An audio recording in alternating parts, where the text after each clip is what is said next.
Bhumi Namaskar, the Earth Salutation from the Knopf Yoga system. So we start with our feet wide apart, slightly wider than hip width, because we're going to come to Virasana, where we sit on the floor between the heels. So we need to start with feet wide enough, hugging the muscles onto the bone in the legs, so we're standing up nice and tall. It's like Tadasana, so activating all the muscles in the arms and the upper body. Tadasana with the legs wide. And then raising the arms in front of you as if against resistance, so we're still using all those arm muscles here, and then release the legs to hinge and then come down from here into a full squat. So you can hold on to the sides of the mat if you're not able to get your heels down to help you work into that position. And if you are feeling stable and balanced, you can bring your hands in front of the chest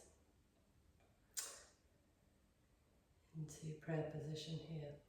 And then after a couple of breaths here, we bring our hands on to the floor in front of us, and then take the heels high and the knees high, and then still let the hips come down. It's like we're coming into a frog ready to leap position. So the chest is lifted and the hips are down and the heels are high. A couple of breaths here.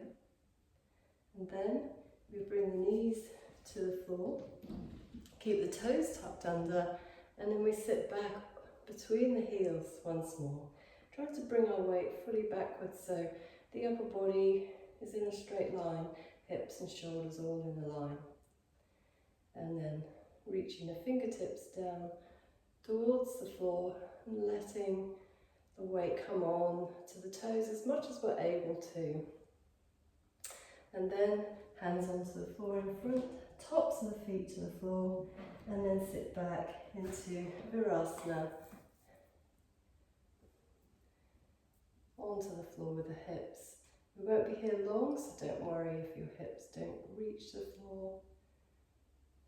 It's again sitting up nice and tall with the chest lifted and the shoulders relaxed. And then from here back through that sequence, so we tuck the toes under once more, sit back between the feet, giving your weight up to your toes as much as you're able. This is a really good position for strengthening the feet and strengthening the toes. And then knees high, heels high position. Make sure the feet are still out wide, they may have drifted in slightly. So heels high as you can get, and heels high. Try and be light on the hands, so we're not taking our full body weight on the fingers. And then from here we're going to stretch the heels of the feet back. So we're lengthening the feet as we place them back on the floor. We come back into the full squat position here. And the hands are in Anjali Mudra. And then we take our hands onto the floor, behind our hips. We just stay here for a couple of breaths, equal weight on hands and feet. So the hips are off the floor in this position. And then we place the hips on the floor. You may need to take them back slightly. Make sure the feet are wide enough so you can bring your whole body through the legs, reaching into the fingertips.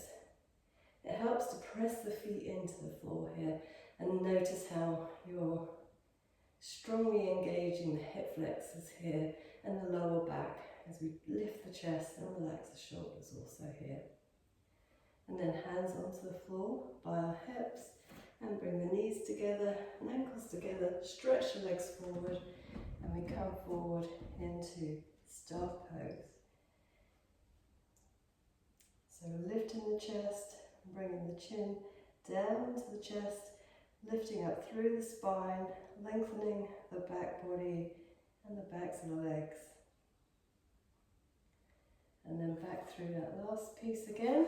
So the feet come out to the side, body comes through the thighs, pressing their feet into the floor and reaching into the fingertips. Keep that chest lifted and the shoulders relaxed. And then hands onto the floor here. Lift the hips off the floor. Stay here. Equal weight, hands and feet once more. And make sure the feet haven't drifted in. If they have, just take them out slightly, because we're going to come forward now into the full squat. So we're going to walk our hands towards our hips. And when you're balanced on the feet, see if you can bring both arms together at the same time. And then full squat position for the final time in this sequence. Chest lifted, hips are down, toes are spread on the feet to help with the balance here. And then bring our hands forward and come into a half squat. Take the arms back alongside the hips, head is looking down, so head's in line with the spine. And then from here all the way up to standing, reaching up towards the ceiling, turning the palms out to side, arms back down, back into Tadasana.